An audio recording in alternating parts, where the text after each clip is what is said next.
안녕하십니까. 터놓고 말합시다의 아나운서 함윤호입니다. 제22대 국회가 개원한 지 어느덧 한 달이 지났죠. 많은 이목이 집중됐던 우리 저 국회의원들의 상임위 배정은 지역구 특성에 맞게 비교적 고르게 배치한 것으로 보입니다. 하지만 핵심 상임위의 위원장과 간사는 적어서 절반의 성공이라는 평가도 있죠. 또 최근엔 민주당은 대표 임기 예외 규정 개정과 권리당원 투표권 등을 강화하면서 전당대회와 차후의 지방선거 공천 등의 많은 변화가 예상됩니다. 자, 오늘 터놓고 말합시다는 월간 정치 토크 시간입니다. 출범 한 달을 남긴 제22대 국회, 전북의 국회의원들의 활동과 상임위 배분 살펴보고요. 후반기 전북도 의회 의장단 선출됐습니다. 역량 강화를 위한 과제 어떻게 준비하고 있는지 문승우 의장 전화 연결해서 또 말씀 듣겠습니다.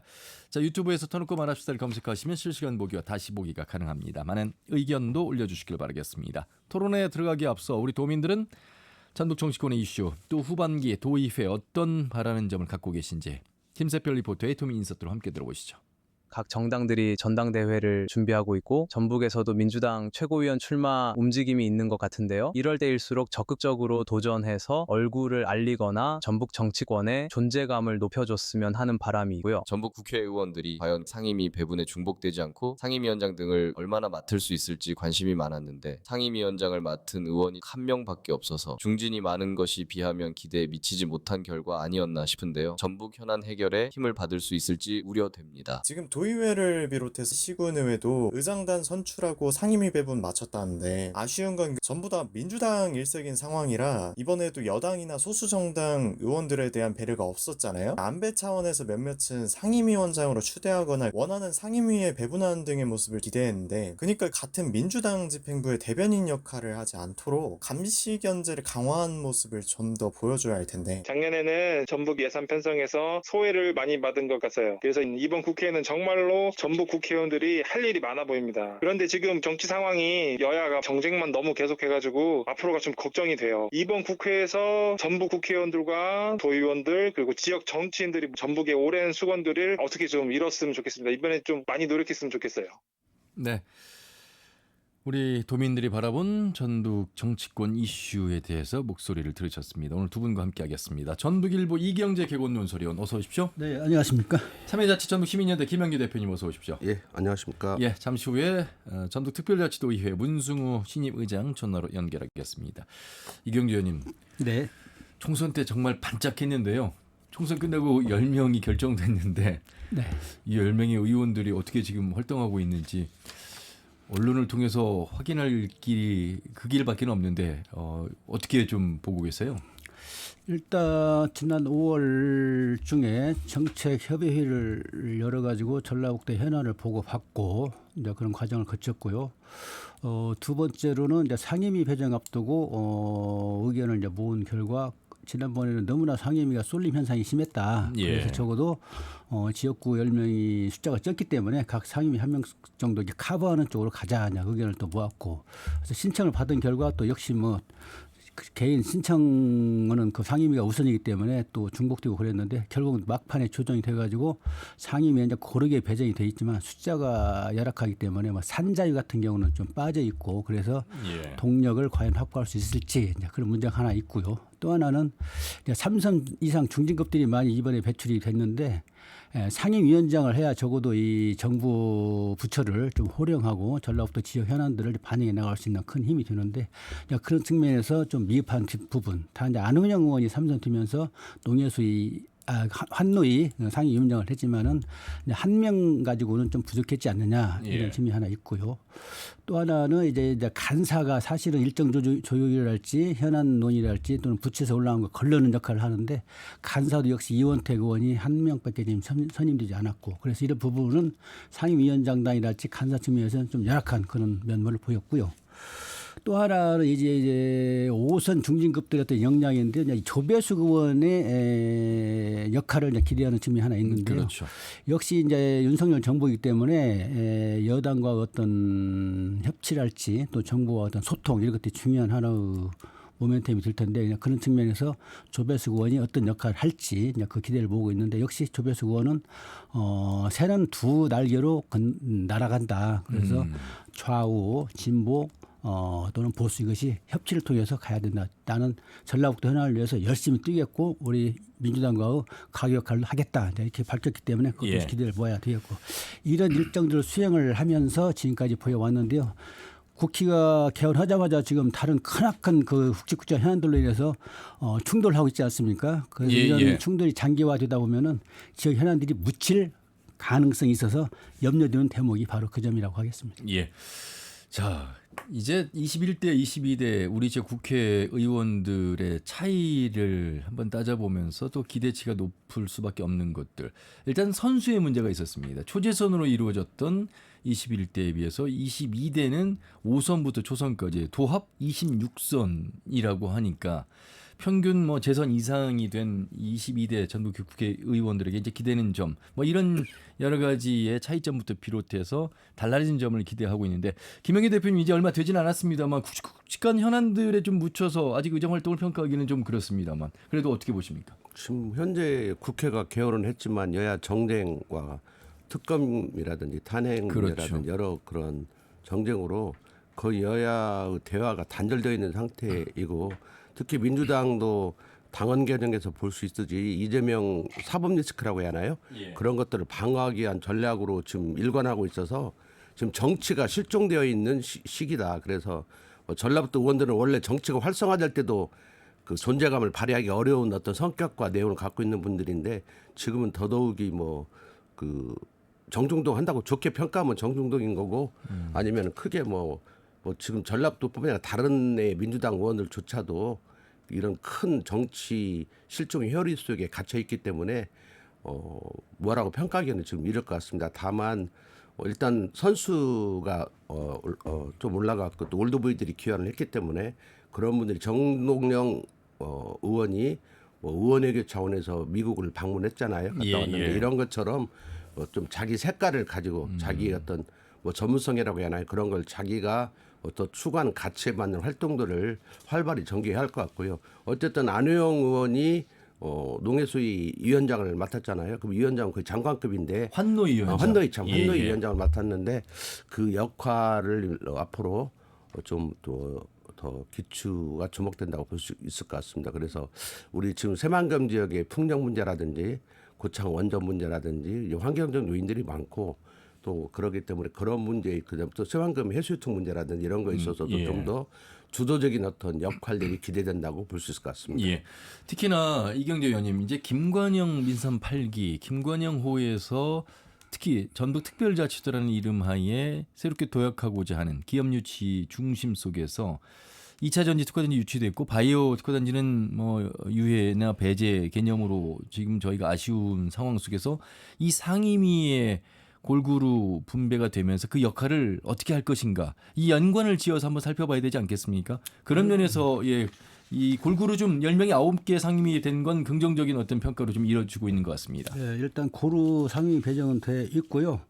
전라북도 현안들이 탄력을 받을 걸로 보이는데 다만 아까 말씀드린 것처럼 전라북도가 추구하는 제일 가치로 추구하는 것들이 기업 유치고 그 핵심에 2차 전지가 있거든요. 예. 그리고 지난해 7월 달에는 전북 국제투자진흥 쪽으로 지정이 됐고 지정됐죠. 2차 산단도 예. 지정이 됐고 이제 그것을 올해부터는 추동시켜 나가고 현실화시켜야 되는 문제가 있습니다. 이 부분이 바로 산자위거든요. 예. 이 산자위에 지금 우리 의원들이 한 명도 들어가 있지 않은 이런 공백기인데 물론 국회의원 민주당 의원들은 민주당 내 다른 산자위 의원들과 연합해서 이 문제를 소홀히 함이 없도록 해 나가겠다 이렇게 말씀하지만 사실 21대 신영대 의원이 산자위 활동을 했었는데요. 예, 그렇게 말씀을 하고 있긴 하지만 산자위 배정이 돼 있는 것하고 없는 것하고 큰 차이가 나타나기 마련이고 예. 동력을 받을 수가 없다는 얘기죠. 정부랄지 예산이랄지 사업 추진 일정이랄지 이런 것들을 산자위에서 추동시켜 나가야 되는데 그것이 공백기가 예상이 됨으로써 이제 큰 문제가 예상이 되고 있고요. 예. 또 하나 이제 정무위원회도 지금 없단 말이죠. 그러네요. 정무위원회는 이제 금융이랄지 특히 전라북도 같은 건 제3령 금융 중심이 조성. 네. 이것도 뭐 부산이 또 다른 어떤 그 금융권 또 이탈 뭐 그 가져가는 어떤 그런 것들 또 윤석열 대통령이 또 힘을 실어주고 있지 않습니까? 부산 쪽에. 예. 근데 전라북도도 윤석열 대통령의 공약이기도 하고 이런 문제를 어떻게 정리해 나갈지 적어도 정무위원회에서 이 문제를 갈래를 타 나가야 되는데 역시 한 명도 의원이 배정되지 않아 가지고 말하자면 산자위, 정무위 두 업무가 좀 공백이 예상이 된다. 예. 자, 이렇게 이제 10명의 국회의원이 개원한 이후에 상임위가 배정이 됐고 의정 활동들을 지역 발전을 위해서 함께 연계시켜서 하고 있습니다. 각 정당들의 총선 이후에 이제 전당대회를 앞두고 있죠. 국민의힘도 당대표를 또 뽑아야 되는 상황에서 4파전 속에 진행이 되고 있고 더불어민주당도 역시 전당대회, 권리당원 관리 등의 총력전을 펼치고 있습니다. 김영기 대표님. 네. 지금 민주당이 이번에 특징이 이제 이재명 대표가 당 대표를 물러나기 직전에 그 민주당의 당원을 개정했잖아요. 그래서 그 대의원제가 갖고 있었는 것들을 약화시키면서 권리당원들의 어떤 권한을 강화하는 방향으로 그렇죠. 당원을 개정했습니다. 그리고 본인의 사법 리스크 때문인지는 모르지만 부패 비리라든지 기소가 되면은 당원권이 정지되는 것들을 폐기인가라 사실상 폐기시켰죠. 폐기시켰다고 볼 수 있고 그래서 전체적으로 보면 어떤 민주주의적 관점에서 그 어떤 정당의 민주적 발전의 과정에서 보면 후퇴한 거라고 봅니다. 후퇴한 거라고 보고 그러니까 철저히 어떤 민주당 당대표 사법 리스크를 방어하는 차원에서 대처하는 차원에서 어떤 당원 개정이 이루어진 거라고 볼 수 있을 것 같습니다. 그래서 좀 우려되는 지점이 있지만 뭐 그 자기 당이 하는 거니까 그거에 대해서 뭐라고 할 수 있는 건 아닌데 어쨌든 그런 상황에 있고 현재 또 전당대회를 하고 있지만 뭐 최근에 김두관 의원이 뭐 출마를 저울질을 하고 있는데 그러니까요. 뭐 큰 의미는 없는 거죠. 출마를 한다 한들 뭐 큰 의미는 없는 거고 어차피 이재명 대표가 또 이제 재선이라고 해야 하나요? 재임하게 될 건데 대표 임기 예외 규정이 있기 때문에 그런 게 있고 또 본인의 어떤 지방선거까지 일을 위해서 당대표 사퇴 시한도 쉽게 말해 최근의 결정으로 바꿀 수 있게 해놨잖아요. 그래서 전체적으로 보면 이재명 대표 체제가 향후 뭐 특별한 변수가 사법 리스크 변수만 없으면 지방선거 때까지 유지되는 과정으로 되고 그 뒤에 어떤 대선 이런 과정으로 이번에 이제 잡아놓은 것 같은데요. 저는 비판적으로 보는 측면에서 현재의 민주당이 지금 소수 정당이 아니라 다수 정당이거든요. 쉽게 말하면 집권은 윤석열 정부가 하고 있지만 의회 내의 어떤 집권 세력은 민주당이라고 본다면 현재와 같은 어떤 뭐라고 하냐 다수의 힘을 이용한 어떤 질주 이것만이 꼭 능사는 전 아니다 이렇게 보고 있습니다. 그래서 그런 과정에서 현재의 민주당을 본다면 이러한 강대강의 대치가 지속되면 그 민주당에 대해서 새로운 모습을 개입했던 국민적 지지, 지방 총선에서의 지지와는 좀 다른 방향이지 않나 저는 그런 생각들을 해보고 있습니다. 그래서 어떤 형태로든지 빠른 시간 내에 서로 얻을 건 얻고 양보할 건 양보하면서 의회는 어차피 타협의 정치고 원내 정치가 기본이 돼야 하거든요. 그래서 그런 것들을 하고 다수결이 주도하되 또 소수 의견도 존중하면서 이런 과정의 어떤 정치를 복원해내야만 실제 야당인 민주당이 쉽게 말하면 자신들이 주장하는 어떤 가치라든지 정책들을 쉽게 말하면 대통령의 의회에서 합의하에 이루어져서 대통령이 뭐라고 해야 되냐 부결 정국이라 해요. 거부권 행사 이런 것들을 막아내면서 쉽게 말하면 자신들의 어떤 정치적 가치를 입법화 시켜내면서 해내지 않나. 그런데 현재처럼 하면 뭐 선명하면 좋죠. 주장은 선명하나 실제 실현은 되지 않고 이러는 과정에서 시간은 가면서 지금 민생이 대단히 어렵거든요. 그러면 이 민생에 대해서 서민정당을 자부하는 민주당이 답을 줘야 하거든요. 그러려면 어떤 형태로든지 빠른 시간 내에 국회가 제대로 활동을 해야 한다. 그래도 원내가 복원돼야 한다. 이런 생각이 듭니다. 거부권은 이제 정확한 용어는 제2요구권 이렇게 이제 말씀을 드릴 수 있는데 지방선거 이야기를 하셔서 이 당원 개정에서 이경규 의원님 우리 지역에서 눈여겨볼 것 중에 하나가 사실 이제 전주울 사고 지역으로 인해서 이제 재선거까지 치러진 곳 아니었겠습니까? 그 당시 이제 공천을 하지 않았던 부분. 그런데 이번에 자당 귀책 사유로 재보궐 발생 시 무공천 조항도 삭제를 했습니다. 지금 정읍이 지금 대법원 판결을 앞두고 있어서 정읍시장 무공천 조항이 삭제했다는 건 이제 공천을 할 수 있다, 하겠다 이런 취지로 받아들여야 되는 상황으로 좀 해석을 해야 되는 것이죠. 네, 그렇습니다. 그 규책 사유가 발생했을 때 후보를 내지 않는 그런 당헌에 나와 있는 그 내용을 지금 삭제를 하고 이제는 그 규책 사유가 있더라도 공천을 하겠다 이제 그걸로 바뀐 건데 저는 이번에 개정하면서 참 안타까운 대목이 바로 이 점인데요. 사실은 그때 민주당이 이 문제도 규칙사유에 대한 책임을 강조하면서 이 규정을 넣은 것이 그렇죠. 그 당시 그 여당한테도 힘을 끼쳐가지고 여당도 이 조항을 따랐거든요. 예. 그런데 민주당이 먼저 추동을 시켜놓고 본인들이 먼저 폐기 처분한다는 건 이건 말도 안 되는 거고 또 하나는 국민 정서와도 맞지 않는다. 예. 그래서 뭔가 정의롭고 또 책임지는 어떤 정당의 모습을 보여야 될 민주당이 이런 있던 조항도 폐기 처분한다는 것은 이해가 안 되는 대목이고요. 예. 또 하나는 이제 8월 18일 날 전당대회 앞두고 뭐 이재명 대표의 이제 재출마 문제도 있지만은 권리당원 비율을 대폭 상향한 거지 않습니까? 이것도 이제 지방선거에 영향을 미칠 수밖에 없는데 일단 당장 최고위원 선거에서도 당시 중앙위원 100% 선출한 최고위원 이제는 권리당원 50%가 지금 플러스가 됩니다. 그리고 또 하나는 도당위원장도 이제 앞으로 곧 선거가 예상이 돼 있는데 이것도 역시 권리당원 비율이 90%를 반영하도록 돼 있기 때문에 예. 권리당원이 전적으로 어떤 그런 권한 행사를 하게 돼 있고 이거는 팬덤 형상의 어떤 반영일 수도 있지만은 권리당원이 아닌 비율을 옛날에 많이 반영했던 거는 적어도 국민 정서를 끌어가야 된다 이런 것들이 다 이제 폐기 처분된 겁니다. 그래서 예. 우리들과 뜻을 같이 한 사람끼리 가겠다 이런 것 같은데 적어도 이거는 국민 정서는 아닌 것 같은데 왜 이런 그 강력한 드라이브를 걸고 있는지 좀 이해가 안 되는 대목이고요. 그래서 이제 광주랄지 전남, 전북, 충남 이런 쪽이 권리당원 비율이 높은데 이런 거는 이런 지역은 절대적으로 권리당원들이 앞으로 선출 행사를 권력 행사를 하게 된다. 예. 그런 측면에서 눈여겨봐야 되겠고요. 지방선거 때도 아마 이런 조항이 계속된다고 한다면은 글쎄요. 그 지방선거는 좀 총선이랄지 최고위원 당내 선거는 좀 다른 대목이 있거든요. 그런데 이 문제는 똑같이 동일 적용할 경우에 좀 문제가 많이 발생할 게 아닌가 이제 그런 염려가 있는데 이 부분도 앞으로 뭐 2년이나 남아있기 때문에 조정 가능성이 있다고 보지만은 지방선거까지 이런 식으로 한다고 한다면은 민주당이 너무나 오만 자만심에 빠져 있는가 이걸 드러내는 것이 아닌가 저는 이렇게 생각합니다. 아까 이제 제가 정읍의 사례를 이제 선거법 위반으로 인해서 재판이 진행 중인 곳 중에 이제 정읍이 1심, 2심 1,000만 원 네. 이제 벌금형이고 이제 2심 3심 기다리고 있는 가운데 만약에 이제 이게 재보궐 선거에 치러졌을 때 그럼 이제 정읍에서 민주당이 후보를 낼 수 있다라고 이제 우리가 바로 이제 적용할 수 있는 거잖아요. 당연히 내죠. 그럴 경우에 도당위원장이랄지 지방선거는 이제 도당 시장군수는 도당위원장 관할이지만 중앙에서 낙점하는 사람이 들 가능성이 크다는 얘기죠.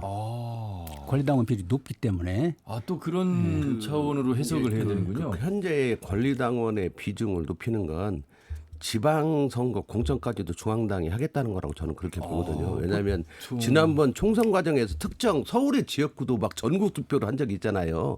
이게 룰이 없어져 버렸어요 지금.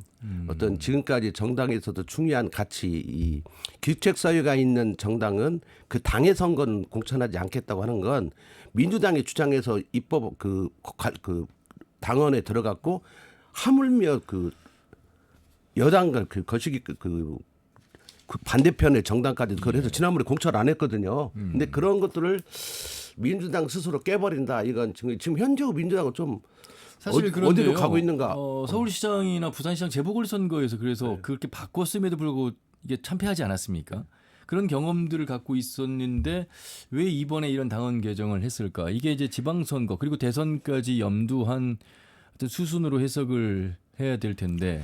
서울, 부산 시장 선거도 역풍이 불어가지고 참패를 했지만 예. 아마 이번 다른 선거도 아마 참패를 할 거예요. 그 역풍이 불 수밖에 없고 국민들 눈높이가 워낙 높기 때문에 이제 이런 배경을 보면은 지난 총선 때 예컨대 광북 우림님과 서울 박용진 그 선거구에 예. 그 뭔가 좀 사유가 있어가지고 규칙 사유가 있어가지고 다 후보를 2번이나 바꿨지 않습니까? 그렇죠. 예. 그럼에도 불구하고 박용진을 안 주고 또 다른 제3의 정봉주 후보부터 시작해가지고 또 계속해서 내세웠는데 그럼에도 불구하고 공천 받은 사람이 되잖아요. 예. 이걸 확인을 한 민주당이 자만 오만에 지금 빠졌다고 저는 보는 거거든요.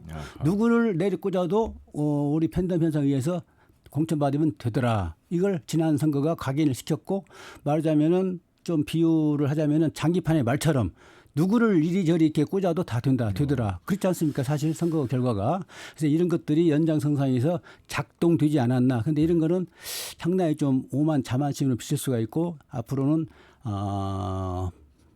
부메랑이 되어서 돌아올 아니 개연성이 그러면 크다. 지금 당장 이제 도당위원장을 이제 뽑아야 되는데 보통 이제 뭐 경쟁을 할 수도 있고 경쟁 상대가 없을 때 이제 추대로 인해서 되기도 합니다. 이원택 의원이 뭐 추대 가능성이 큰 것으로 나오고 있는데 지금 이원택 의원이 도당위원장이 된다 하더라도 지방선거를 진두지휘하기에는 이 과거처럼 힘이 있지 않을 수밖에 없다. 지금 이렇게 좀 해석을 해야 되는 것입니까? 뭐 일단 뭐 2년 뒤에 그 당원 당규가 또 우리가 미래는 알 수가 없잖아요. 이 현재 민주당이 만든 당원 당규가 그 일정 활동 과정에서 좀 지지율이 좀 떨어지면 또 다시 국민의 눈높이에 맞는 당원 당원을 할 수도 있죠. 그러니까 뭐 예. 우리가 2년 뒤에 어떻다고 장담할 수 없지만 현재의 어떤 당원 당규 개정 방향을 보면 그 쉽게 말하면 권리당원 비중을 확 높여놨잖아요. 그러면 예. 현재 그렇지 않아도 권리당원들이 과도하게 쉽게 대표권을 행사하고 있거든요. 왜냐하면 적극적이기 때문에 그 전에도 그랬는데 앞으로는 더 그런 것들이 강화되고 우리가 원내에서 국회의원들이 지난번에 표결을 해가지고 한번 그 이재명 대표가 깜짝 놀란 적이 있잖아요. 그런 과정들을 그 국회의장 후보 선출 과정에서 예. 그러니까 이재명 대표 체제가 국회의원들에 대한 불신이 있는 것 같습니다. 그래서 자기 권리당원 하면 그 팬덤이 있잖아요. 개딸들을 비롯한 팬덤이 있기 거기 중심으로 확고부동한 시스템으로 몰아붙이겠다고 하는 게 알겠습니다. 강하는 것이 이번에 당원 당규에서 권리당원의 강화로 나타난 것 같고 그런 권리당원의 강화는 현재도 그 우리가 도당위원장이 시장 군수를 공천하는 건 아니고 여기서 해서 뭐 최종적인 건 중앙당에서 하는데 그런 중앙당에 옛날에 추미애 대표 체제 때 정의빙이 그랬죠. 막 오락가락 하다가 이상한 사람 하고 막 그 공천하고 그런 과정이 있었는데 그런 것들이 이제 보편화되지 않을까에 대한 우려가 있고 광역뿐만 아니라 기초단체장까지도 현재의 이재명 대표 체제에 맞는 사람들로 공천을 받을 확률이 높아서 지방선거에 입지자들도 지역의 어떤 유권자들을 바라보는 게 아니라 중앙당의 유력자들의 실력 있는 사람들 줄대기에 바쁘지 않을까 하는 우려가 있습니다. 오늘 공교롭게 정음 이야기가 과거부터 많이 나오네요. 자, 이제 의회 국회 이야기에 이어서 지방선거에 관련된 당원 개정에 이어서 이제 도의회 이야기를 해보도록 하겠습니다. 전반기 국주영원 의장이 2년을 이끌었다면 이제 후반기는 문승우 의원이 의장이 되었습니다. 신뢰받는 의회, 강한 의회를 계속 이어갈 것인가, 어떻게 예측할 것인가, 뭐 이런 이야기 해보도록 하겠습니다. 자, 그런데요. 40명의 도의원이 있는데 37명이 민주당 의원이고 3명이 진보당, 정의당, 그리고 국민의힘 비례로 3명의 여성 의원이 있죠. 자, 어떤 변화가 있을지요. 이경재 의원님. 네, 역시 뭐 일당으로서 지난 2년 동안의 어떤 역할 기능을 이어서 갈 걸로 보이는데요. 지난 2년 동안에 가장 핵심적인 거는 그 잼버리 부실 파행 이후에 새만금 예산 삭감 때 보여준 어떤 결기 또 예. 일치된 어떤 액션 국회의사당 앞에서 5천 명이 모인 그런 걸기들을 했지 않습니까? 또 시민사회단체하고 의회가 같이 합동을 해서 한 건데 이런 것들은 큰 성과를 보여지고 있고요. 이제 그런 일이 발생해서 안 되겠지만은 이제 후반기에는 보다 좀 성숙된 의회 그리고 전반기 때 일부의 이제 비판이 뭐가 있었냐면은 의회 본연의 어떤 감시 견제 기능이 좀 약하지 않느냐 이런 비판이 있었단 말이죠. 그래서 예. 이런 것들을 새롭게 작동시켜 나가야 할 의무 책임이 이제 있는 것 같고요. 또 의회라고 하지만은 좀 민생을 좀 살피는 그래서 집행부를 좀 견인해 나가는 그런 역할도 좀 적극적으로 해줘야 되지 않느냐 이런 부분이 전반기 때 소홀히 했던 부분이고 후반기 때 요구하는 그런 사안들인데 아마 새 집행부가 다 꾸려졌기 때문에 이런 문제를 다 누구보다도 잘 알 것 같고요. 그래서 기대가 좀 크긴 한데 일단 전국이 아까 말씀드린 건 전국이 파행 국면으로 계속 치닫고 있기 때문에 도의의 역할도 제한적으로 그치지 않을까 이런 것들이 염려되는 대목이라고 봐야 되겠습니다. 예. 뭐 우연이겠습니다만 도지사 도의 정부도 이제 군산 출신이라는 점도 기사에서 나오긴 하던데 자 의회가 견제 감시 역할을 하면서 또 특별자치도에 걸맞는 어떤 특례를 발굴하는데 여러 또 협업을 해야 되는 그런 의회 문승우 의장 체제가 됐습니다. 김한기 대표님은 어떤 말씀 좀 해주고 싶으세요?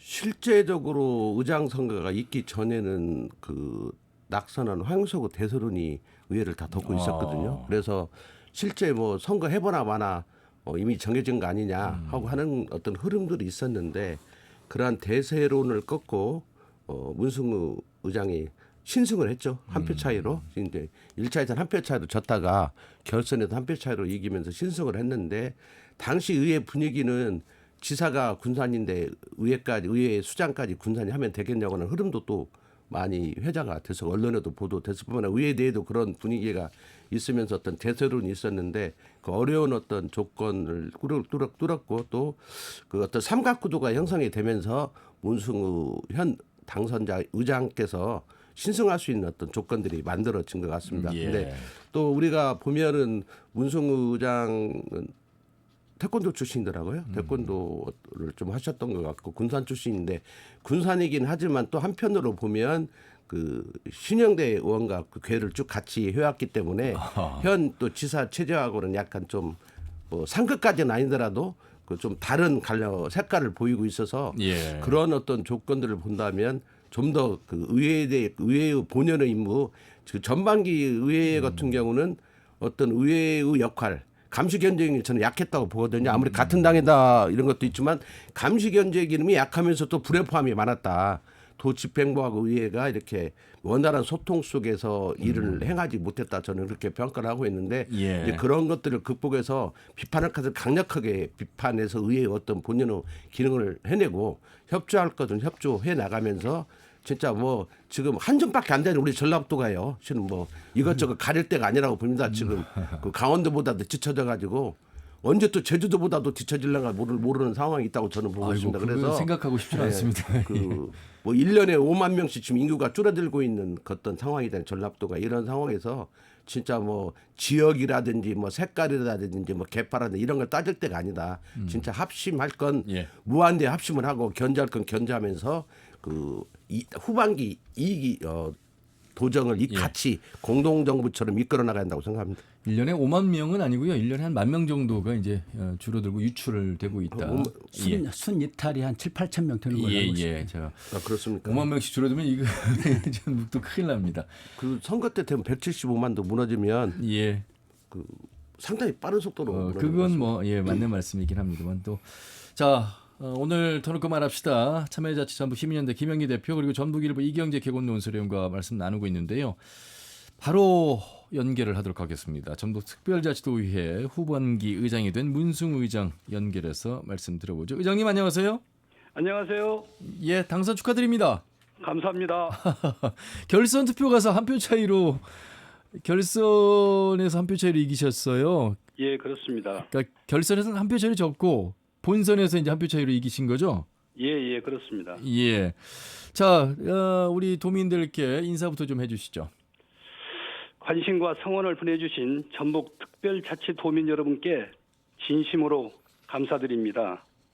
저는 도민 행복과 전북 발전을 최우선으로 생각하면서 온심을 다해 의장직을 성실히 수행할 각오입니다.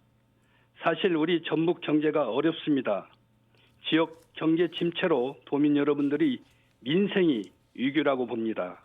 그래서 우리 도의가 도민께 기댈 곳이 되고 억울하고 답답한 문제를 고민하고 해결하는 친구가 돼야 한다고 생각합니다. 도민과 공감하고 매사를 공정하게 처리하면서 공신력 있는 의의로 만들어서 도민께 희망을 드리는 의의가 되도록 최선을 다하겠습니다. 예. 우리 문 의장님은 몇 선이십니까? 지금 재선입니다. 재선이요. 자, 재선 의원이 이제 의장이 되셨습니다. 아마 그 도의회를 바라보면서 이런 부분들은 우리가 좀 달라져야 되겠다. 이런 부분들은 좀 개혁이 필요하겠다. 그래서 2년 동안은 가장 중점을 둔 분야는 어떤 부분인지 좀 편안하게 자연스럽게 한번 말씀해 보시기 바랍니다. 예, 중요한 시기에 의의를 익히게 된 만큼 전북목을 제대로 챙기면서 도민을 위해 일하는 의의로 만드는 데 역량을 집중할 생각입니다. 전북특별법 관련 조례를 신속하게 완성하고 도의가 전북 발전을 위해 추가 특례와 민생 조례를 발굴해서 특별법에 반영해야 한다고 생각합니다. 예. 그러려면 도민과 의의 소통이 더 활발해져야 한다고 생각하고 도민의 목소리에 더 귀 기울이고 의원들께서 수준 높은 입법 정책 서비스를 제공해 자치 입법 완성도를 높일 계획입니다. 예. 자, 의장님. 예.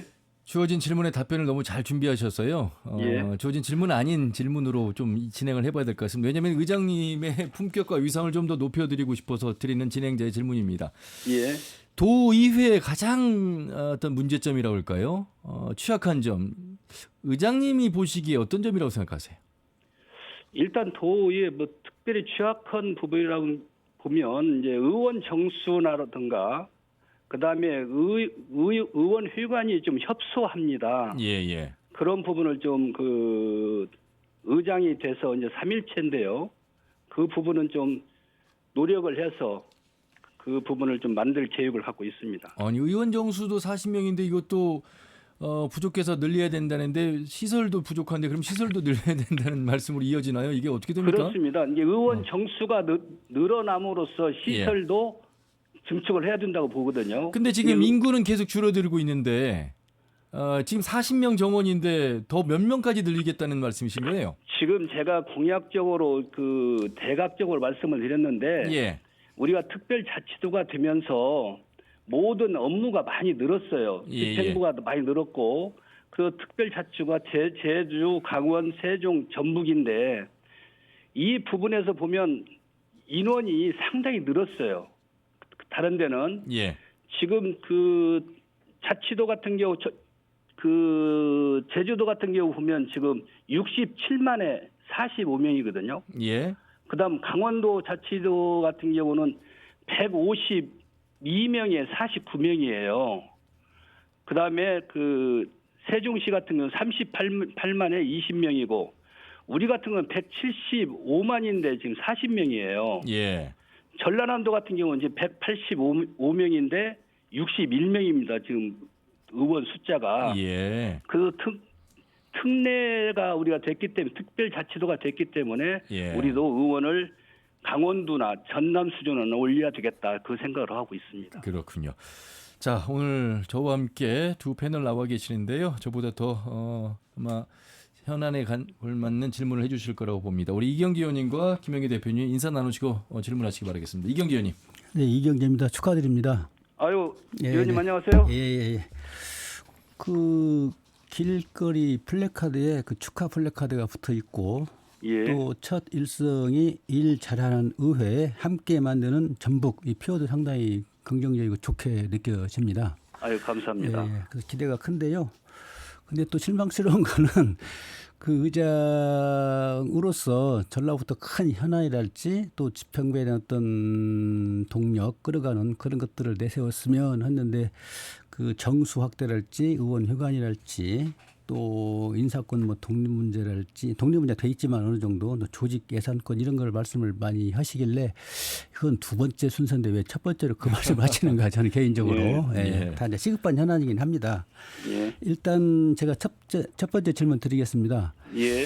그 집행부에 대한 감시 견제 기능이 제1의 가치고 본령인데 지방의회 이제 그런 예. 부분이 전반기에는 조금 미흡했다. 물론 함께 가는 어떤 그런 측면에서 또 함께 가야 될 일도 많이 발생을 했기는 했지만 예. 그런 부분이 결국은 민생이랄지 어떤 도민들이 추구하는 가치 정서 이런 것들은 결부가 된 문제인데 이런 문제에서 어떻게 해 나갈지 이 문제 하나 있고요. 예. 또 하나 아까 말씀하신 것처럼 강원도는 도의원 정원이 49명, 전남은 61명, 그리고 앞으로 전라북도는 특례랄지 여러 가지 일들이 많이 늘어날 걸로 보여지고 있거든요. 예. 그 측면에서 보면 불가피성이 있지만은 절실한 당위성에도 불구하고 이걸 실천을 하려면 상당히 정치적인 어떤 동력을 갖고 있어야 되겠고요. 특히 또 나중에는 국회 전개특위 여야가 또 머리를 맞대고 해결해야 될 문제가 있고 또 다른 지역의 어떤 뭐랄까 그 흡인력도 좀 있어야 될 그런 사안인데 이런 부분이 절실하지만 앞으로 정치적으로 험난하다 이런 측면 두 가지를 질문을 드리겠습니다. 어떻게 풀어가실 것인지. 일단 위원님께서 말씀했던 그 의원 정수 그런 부분 가지고는 그 전에도 잠깐 말씀드렸지만 그 우리 지역의 대표성 지금 현재 지금 인구 소멸 지역이 지금 군산, 전주, 익산, 완주 빼고는 거의 소멸 지역이거든요. 네. 소멸 지역 농촌 지역을 살린다고 정부에서 그러는데 농촌 지역에 있는 인구를 그 의원 수를 자꾸 줄여버리면 그 부분이 안 맞는다.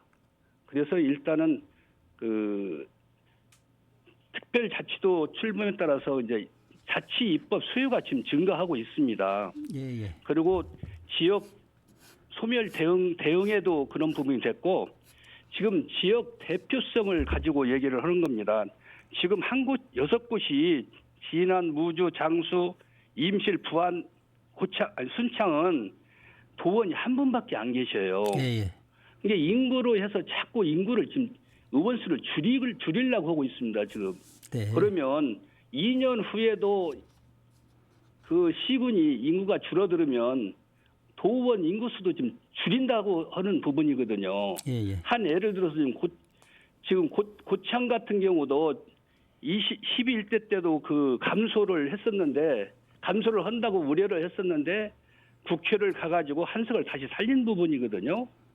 그래서 우리 같은 경우 의석수를 감소할 가능성은 지금 아주 높습니다. 지금 예, 예. 40석에도 지금 감소가 되는데 그렇게 되면 농촌 의석을 줄여서 이제 전주나 익산이나 군산 쪽에 늘리는 게 되거든요.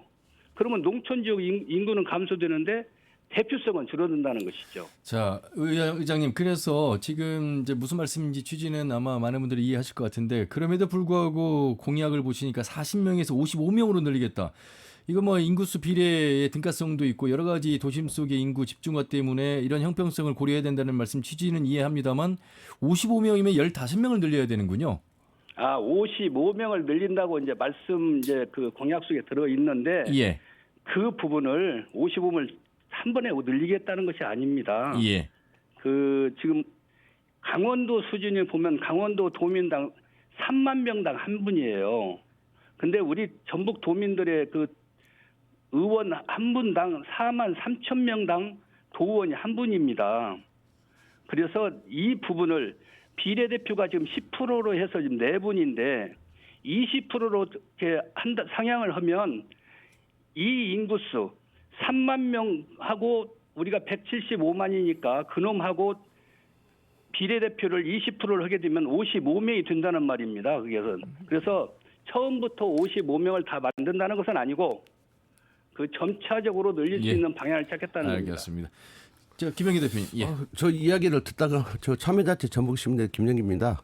대표님 안녕하세요. 의장 당선을 축하드리는데요. 말씀을 듣다 감사합니다. 보니까 예. 저는 이제 의장인 뭐 공약이라고 할 수 있겠죠. 근데 뭐 그 선출직이 공약이 뭐가 있을까 이래서 대보는데 저는 의원 정수 뭐 늘릴 수 있다고 봅니다. 그건 근데 그 대표적으로 막 내세우면서 할 건 아닌 것 같아요. 의원회관이라든지 의원 정수는 전문위원들한테 맡겨도 할 수 있는 일이고 그건 실무적으로 해가지고 전국 의장협의회에서 그 반영을 하든지 하면 될 것 같고 결국 아까 말한 대로 지금 제가 보니까 장수 같은 경우는 2만 800명인가 밖에 800명? 2만 800명밖에 안 되더라고요. 예, 그러면 맞습니다. 예. 한 2년 뒤에는 2만 명도 무너지는데 의원 정수를 늘리는 게 중요한 게 아니라 예. 그 소멸돼가는 우리 지역의 현안 지금 예. 익산도 인구가 급격히 빠지고 있거든요. 뭐 도시권 아까 도시권 아니라고 하는데 완주도 큰 소리 치고 있지만 지금 전주 사람들이 이렇게 은퇴해가지고 가는 사람이 많아갖고 겨우 인구 보존하고 있어요. 예. 뭐 군산도 인구가 늘어나는 거 아니지 않습니까? 그러니까 그렇습니다. 줄어들고 있습니다. 전주도 줄고 있고 그래서 전체적으로 지금 그런 문제에 있어서 의장님 말씀을 들어보면 낙후돼 있는 동구권이라든지 뭐 남부권 이런 데를 활성화시키자는 거잖아요. 그래서 그렇습니다. 저는 예. 도의회가 집행부의 공약들을 보면서 그런 데 빈틈이 있으면 동구권 가나라돼서 그 서남권이 항상 구호만 외쳤거든요. 예. 그런 문제에 있어서 그 집행부의 부족함들을 의회가 주장하면서 동구권을 활성화해야지 뭐 의원 2명으로 해놓으면 못합니까? 인구는 자꾸 줄어들고 그러고 있는데 실제 대표성을 행사할 수 있는 자기 지지 기반이 없는데 그러니까 저는 앞으로는 이렇게 의원들의 입법 관화과 관련 정수라든지 이런 거 특례 조항으로 한다고 치더라도 전국적인 형평성이 없으면 불가능하잖아요. 행정부나 이런 데서 노해버리면 끝나고 국회에서 입법 안 해주면 끝나는 거잖아요. 그래서 예. 그런 것들은 물밑에서 충분히 할 수 있는 거라고 보고 실제적으로 대적으로 아까 의장님이 말씀하신 민생 문제라든지 이런 거에 대해서 쉽게 말하면 의회가 부족한 거라든지 아니면 의회가 인사라든지 이런 것들이 아무래도 좀 주요 자리에 외부인들이 많이 있었잖아요. 이런 것들에 대해 의회 입장은 뭔지 그래서 좀 1기와는 다르게 전반기와는 다르게 후반기에는 훨씬 경험이 풍부하고 노련하신 분 이제 의장이 되셨으니까 그런 도정을 보완하고 극복하고 새로운 걸 제시하는 그런 것들로 이제 의장님이 처음에 경선 때 주장한 건 당선됐으니까 집행부도 아니고 좀 새롭게 좀 구축을 해야 하지 않나 그런 생각이 드네 듣다 보니까요. 지금 저희들 그 의회에서는 이제 우리 도민과 함께 한다는 그런 부분도 만들어 왔기 때문에 예. 일단 도민이 첫 번째입니다. 도민을 위한 모든 것을 헌신할 것이고요. 집행부 견제는 그 대표님 말씀했듯이 그건 저희들이 그 임무고 의무입니다. 그것은 그 저희들 의원 40분이 그건 다 가지고 있습니다. 그래서 그 도민을 위하고 전북 특별자치도를 위한 의회를 만들려는 그런 부분은 그 대표님 말씀대로 1번으로 놓고 있습니다. 예. 그 저 질문 하나 드리겠는데요. 예. 지금 그 김관영 지사 체제 2년 평가를 하고 있잖아요. 했잖아요. 예, 예. 뭐 교육감도 하고 막 시장도 하고 다 잘했다고 하고 있는데 의원님이 2년간 활동을 했잖아요. 예, 예. 무엇이 문제인가 두 가지만 좀 지적해 주세요. 지금 지난 2년간 지역 발전 토대로 마련하기 위해서 열심히 뛰었다고 봅니다. 김관영 지사 같은 경우도. 그래서 무엇보다 특별자치도 출범을 이끌어낸 부분이 그 도지사나 아니, 잘한 거 말고 극복해야 할 그 말씀. 잘한 건 저도 다 알거든요. 아, 그렇습니까? 예. 극복할 것은 우리 그 도지사님이 공약을 많이 내놓으셨는데 예. 공약을 100% 지킬 수는 없겠지만 최선을 다했으면 하는 바람입니다. 같은 저기 군산 출신이라는 점에서 어떤 협업도 잘 이루어질 것 같고 한데 관계는 어떠세요? 뭐 관계는 뭐 지사하고 그 의장하고 그 부분은 우리는 집행부를 견제하는 기관이기 때문에 예. 관계는 뭐 나쁘지는 않습니다. 예. 그래서 잘하는 것은 박수를 칠 것이고 잘못하는 것은 우리 과감하게 그 질책을 할 계획을 갖고 있습니다. 예. 저 아까 질문에 대해서 너무 좀 추상적으로 말씀하셔서 그냥 구체적으로 말씀드릴게요. 예. 김관영 체제 2년 후 주요 네. 공직자 인사에 대해서는 어떻게 평가하시는가요? 김관영 지사 그 2년 그 인사에 대해서는 저희들 의회에서도 이제 지적한 바도 있습니다. 근데 이제 그런 그 인재풀을 예. 좀 더 확대를 해서 그 뭔가 집행부가 활력을 갖는 그런 인사를 했으면 하는 바람입니다. 예. 알겠습니다. 우리 의장님 취임한 지 얼마 안 되셨는데 우리 두 패널께서 아마 의장님의 그런 기대가 크셔서 여러 현안들 질문하신 것 같습니다. 제가 하나 질문을 드려보겠습니다. 예. 상당히 이제 의회에 대한 역할 또 기대치가 높다 보니까 의회 인사권 독립도 어느 정도는 갖춰졌고 물론 이제 예산이나 여러 가지 측면에서는 아쉬운 점 말씀하십니다. 공부하는 의회, 전문성을 갖춘 의원들을 바라는 목소리가 높아서 상당히 22대는 그래도 많은 의원님들이 노력을 하고 계신 것 같아서 이런 어떤 분위기의 전환이랄까 이런 목소리에 대해서는 어떻게 좀 생각하세요? 어떤 준비를 좀 하고 계실까요? 지금 저희 그 12대 의회 후반기는 정말 당당하고 일 잘하는 의회를 만들려고 의장으로서 그 얘기를 하고 있습니다. 예. 그래서 함께 항상 의회가 그 의원들이 40분이 재밌게 이룰 수 있고 예를 들어서 무슨 뭐 눈치 보지 않는 전북을 위한 전북 도민을 위한다고 하면 눈치 안 보고 도의원 한 분 한 분이 정말 열심히 노력하고 모든 제도를 만들 수 있는 그런 부분을 만들려고 노력하고 있습니다. 예. 12대인데 제가 22대로 그랬군요. 네, 그렇습니다. 그 지금 이제 비례에 국민의힘, 진보당, 정의당의 새 여성 의원이 계시잖아요. 예. 그리고 나머지 37분은 이제 민주당이 있고 예. 비주류 의원들의 목소리가 이번에 상임위 배정부터 해서 좀 많이 나왔습니다. 좀 이렇게 함께 껴안고 인사탕평에 대한 목소리를 많이 내시던데 어떻게 좀 생각하고 계세요? 저희 의장으로서 소수 정당 그 의원님들 존중하고 있습니다. 이제 그 여론에서 한두 군데 여론에서 그런 얘기가 나왔는데 일단 그 상임위에 이제 그 출마하면 일단 배정을 좀 이렇게 빼놓는 스타일이거든요. 이제 그렇게 하고 저희들이 이제 그 상임위 배정할 때 1지망, 2지망을 받는데 예. 그 세 분 의원님들은 일지망만 써놨어요. 그래서 이제 그 상임위 배정을 하다 보니까 이제 이게 많은 신청을 많이 하는 상임위도 있고 않는 상임위가 있어서 예. 그 세 분 의원님들께 그 2차를 좀 말씀을 해주십시오. 이지망을 예, 이지방을 말씀해 주니까 이분 의원님들은 나는 거기에만 가야 되겠다. 그래서 이제 한 의원이 이제 그 출마를 하는 그 부분이 있어서 그 부분을 잠깐 이쪽으로 놨었습니다. 그분이 당선되면 그게 갈 수가 없으니까. 근데 이제 거기에 이제 말씀이 많아서 뭐 기자회견도 하고 이제 여러 부분을 했었는데 저희들 잘 해서 상임위 잘 만들어 놨습니다. 그 소수정당 의원님들 의사를 최대한 반영해 드렸습니다. 예. 자, 후반기 2년 도의회 의정을 잘 이끌어 주시길 바라겠습니다. 저희가 자주는 아니어도 가끔 우리 의장님을 통해서 의회의 목소리를 듣고 싶은데 그때마다 좀 참여 적극적으로 부탁드리겠습니다. 그렇게 하겠습니다. 예, 말씀 잘 들었습니다. 고맙습니다. 감사합니다. 예, 12대 전북특별자치도의회 후반기 문승우 의장과 말씀 나눠봤습니다. 김영기 대표님 처음부터 너무 이렇게 세게 질문하시면 다음에 인터뷰 섭외가 어려울 수도 있는데 꼭 물어야 될 질문을 하신 것 같습니다. 아마 의장님도 그렇게 생각하실 것 같고요. 자, 의회 이야기를 들어봤고요. 민주당의 복당 움직임이 굉장히 빨라지고 있어서 이 이야기 좀 해봐야 될 것 같습니다. 이경재 의원님, 지금 황인홍 모주군수 복당하고 지금 최영일 순창군수 그리고 이제 현직이 아닌 민주당의 복당을 원하고자 하는 사람들의 움직임, 아마 지방선거를 앞두고 있는 모습 속에서 이 판도를 어느 정도 지금 만드는 것 같습니다. 이게 어떻게 좀 분석하십니까?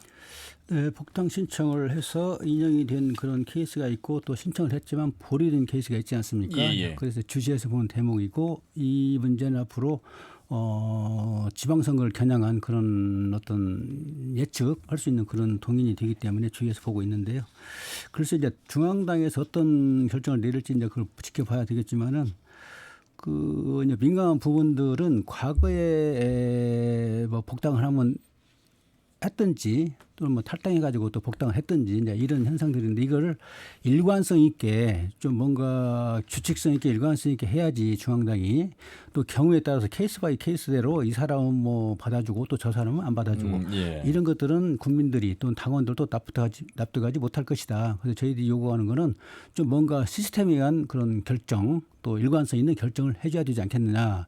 그래서 앞으로 이제 최초의 어떤 그런 결정을 일부만 했지만은 지금 보류 결정했던 부분들은 또 지구당 뭐 위원장들, 국회의원들은 이제 의견도 반영해서 앞으로 결정하겠지만은 일단은 일관성 있는 결정, 또 시스템에 의한 그런 기준이 있으면 그런 기준에 의한 시스템에 의한 결정 이것들을 해줘야 되겠다 이런 말씀을 드리고 싶습니다. 예. 이 민주당에 대한 지지가 강한 전북인데 지방선거를 앞두고 지금 이 시점에서 복당을 이렇게 허용하고자 하는 취지를 어떻게 좀 해석을 해야 될지. 사실 지난 총선이 있었고 그 전에 이제 대선 때 일괄 또 복당을 또 받아준 사례가 있어서 이번 지방선거는 아직 시간이 많이 남아 있는데 복당을 허용하고 있는 상황을 어떻게 좀 분석을 해야 될지. 김영기 대표님. 일단 이번 민주당의 어떤 복당 과정을 보면은요, 형식적으로는 무주군수에 대한 복장, 예. 단체장 중에서는요, 나머지 단체장 출신이나 의장 출신들은 복당을 다 유보를 했는데요. 예. 결국 저는 복당할 것으로 봅니다. 근데 주목해야 할 부분은 그 당원 내 공천 불복 경력자라든지 징계 경력자의 경선 감사하는 경우에 과거에는 예외 없이 감사를 했거든요. 예. 근데 이번에는 지난번 총선에 있어서의 기여도를 평가해서 차별화할 수 있다고 해놓은 게 있습니다. 그래서 그 이야기는 이제 특례 조항 내서 최고위원 의결로 정한다 이렇게 해놨거든요. 그래서 예. 지난번에 복당해가 그렇게 뭐 감점을 막 왕창 당했잖아요. 그런 것들이 총선 승리에 기여한 사람들 같은 경우는 총선 승리가 높으면 5% 10%만 이게 지금 돼 있다는 겁니다. 그래서 예. 현실적으로 저는 왜 이런 걸 하려고 했냐 보면은 그 어떤 큰 그림이 지방선거도 있지만 대선까지 일관된 과정에서 다 모아내겠다. 예, 과거처럼 이렇게 쉽게 말하면 이렇게 반발 이런 것들을 막아내고 또 한편으로는 저는 이런 내용은 조국 혁신당 있잖아요. 예. 조국 혁신당에 대한 견제도 있다고 봅니다. 그래서 여기서 불이익을 심하게 받는다고 판단하는 사람들이 미리부터 조국 혁신당으로 갈 확률이 높잖아요. 그러니까 이런 것들도 막아내는 차원이 아닌가. 그래서 큰 틀에서 보면 예. 뭐 제 소설 내피셜인데요. 예. 그 조국 혁신에 대한 견제하고 전체를 모아나가서 대선 어떤 국면까지 일관되게 어떤 제 세력들을 모아나가겠다고 하는 이재명 체제의 어떤 의지가 반영된 거 아니냐. 근데 저는 이것도 그렇다 보면 정치가 어제 탈당해가지고 이 자기 정당에 칼을 들이댔는데 오늘 입당 받아가지고 감점을 안 하면 이게 정당입니까? 이런 생각을 해볼 수밖에 없는 게 현실인데 예. 쭉 일련의 과정을 보니까 코에 걸면 코에 그 귀걸이, 귀에 걸면 귀걸이. 힘이 있으면 복당되고 힘 없으면 복당 안 되고 힘 있는 사람은 복당에서도 감점 안 받고 힘 없는 사람은 감점을 받는 게 정당 정치 현실이라는 게 지난 총선에서 이미 다 나왔거든요. 그래서 예. 전 이런 것들은 힘의 관계다. 그래서 당원 당규라는 게 힘의 관계에 의해서 결정되고 특례에 의해서 결정되기 때문에 예. 예를 들면 현직에서 비리로 구속됐다 나온 사람도 막 도지사 공천을 해버리더라고요. 필요하면 그런 걸 보면서 이 정당 우리 한국 사회 정당이라는 게 아직도 그때그때에 따라 다르다고 하는 그저 일관성이 없고 이건 어떤 이념 정당이 아니다 보니까 그때그때 이익에 따라서 막 예. 바꾸고 다시 없애고 복원하고 이런 과정이 알겠습니다. 아직도 되고 있는 낮은 수준의 어떤 정당의 모습이 아닌가 이런 생각을 김영기 해봅니다. 대표님 이제 조국혁신당 언급을 하셔서요. 사실 지난 총선 때 지역 정당, 그러니까 정당 투표에 있어서는 조국혁신당이 45.54%로 민주당을 앞섰습니다. 물론 이건 이제 1인 2표제이기 때문에 총선과 지방선거는 다릅니다만 어쨌든 조국혁신당의 등장으로 인한 지방선거는 경쟁 구도가 예측이 가능한 상황 속에서 복당 허용 방침도 이루어졌다 이런 해석을 하셨습니다. 이경재 의원님. 네, 또 그 연장선상에서 말씀드리면은 당의 어떤 기존 원칙과 룰을 지키면서 묵묵히 정말로 당원으로서 당인으로서 활동해온 정치인들이 많이 있거든요. 근데 이 사람들이 느끼는 정서는 우리 집도끼인데 집도끼는 또 말하자면 귀하게 생각하지 않고 자꾸 왔다 갔다 하는 사람들을 놓고 이렇게 연구하고 또 뭐 살려주고 죽이고 그런 것들이 뭐냐 이런 정서가 있거든요. 이제 그런 측면들을 반영을 해야 되겠고 이제 당이 갖고 있는 철학 기준이라고 한다면은 일관성이 있어야 되고 어떤 선거 국면이라 하더라도 그 일관성 지켜져야 된다고 보거든요. 그래야 당원들이 그 일관성 어떤 기준에 맞춰서 활동을 하고 또 뭐 탈당도 하고 그럴 텐데 예. 그런 것들이 선거 때마다 왔다 갔다 해버리면은 고무줄 자태처럼 되면 안 된다 이제 그런 이야기를 하고요. 또 하나 이제 지방선거 때 조국혁신당 이야기가 나오고 있는데 벌써부터 지금 조국혁신당 이야기가 상당히 많이 회자되고 있지 않습니까? 예. 그래서 뭐 심지어는 민주당이 지금 일당체제로 되니까 그에 대한 견제 장치로서 조국혁신당을 또 택해야 되고 그렇게 하면 오히려 더 높은 지지를 받을 수 있다 이런 뭐 정서도 많이 나오고 있고 그래서 무슨 조국 당 대표죠. 당 대표도 민주당과는 지방선거 앞두고 그 뭐 차별을 하겠다. 그거는 곧 독자 노선을 걸겠다. 우리 독자 후보 내에서 지방선거에 진출시키겠다는 이런 뜻인데 그런 독자 노선을 걷고 있는 현상하고 지금 현재 기류하고 맞물린다고 한다면은 어떻게 보면 양강 구도가 형성될 수도 있고 또 아까 이야기한 민주당의 어떤 피로감 같은 거 또는 독주에 대한 어떤 반발 이런 것들이 나타난다고 한다면은 조국 혁신당이 의외로 선전할 수 있는 그런 기반도 될 수가 있는 여지가 있다 이렇게 전망을 합니다. 예. 이미 뭐 조국혁신당 조국 대표는 지방 선거에서 민주당과의 후보 단일화는 없을 것이다 분명히 밝혔죠. 자 그리고 뭐 우리 적은 아닙니다만 영광 군수, 곡성 군수 10월 재보궐 선거는 이미 확정돼 있는 가운데서 이제 우리 지역도 과연 재보궐 선거가 일어날지는 봐야 되겠습니다만. 여러 조국혁신당의 입장과 방향성에 대해서 민주당이 전혀 고려를 하지 않고 있다 이렇게 해석은 할 수 없을 것 같습니다.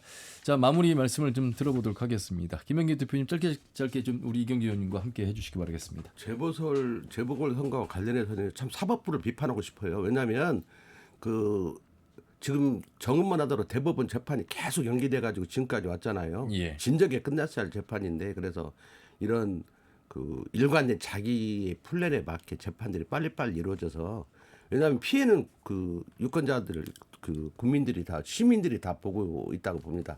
사법 리스크에 있는 단체장이 일을 제대로 할 리가 만무하고 그런 것들이 빨리빨리 좀 정리돼 가지고 예측 가능한 정치가 될 것 같고요. 우리 전북도 이제 2기 체제가 다 들어왔으면 집행부도 그렇고 의회도 그렇고 지금 뭐 2기 2년 동안의 평가에서 에드밸런을 열심히 뜨고 광고도 하고 있고 막 그러는데 실상 보면은 아무것도 이루어진 게 없거든요. 체감에 느끼는 거에서는 대체 저 사람들이 뭔 일을 했나 할 정도 어떤 내용들이라고 봅니다. 열심히 뛰었겠지만 당사자는. 그래서 후반기에는 진짜 그 도민들이 피부에 느낄 수 있는 어떤 실적을 가지고 덤벼한다 저는 이렇게 봅니다. 그래서 민생에 대해서 해주지 않으면 결국은 그 공연물이 될 수 있다는 걸 해서 예. 후반기에는 더 열심히 뛰어갈 것 같습니다. 알겠습니다. 짧게 네. 좀 해주시죠. 네, 제20대 국회는 뭐 초선, 재선, 3선, 5선까지 골고루 분포가 돼 있어서 신구 조화랄지 중진, 초선 조화가 되어 있기 때문에 이제부터는 성과를 내야 되겠고요. 특히 대광법이랄지 남원 공공의전원법이랄지 지난 국회에서 미적거렸던 추동을 못 시켰던 것들이 성과를 내야 되겠고요. 또 하나는 민주당이 이쪽 지역에서는 뭐 우월적인 지위를 갖고 있기 때문에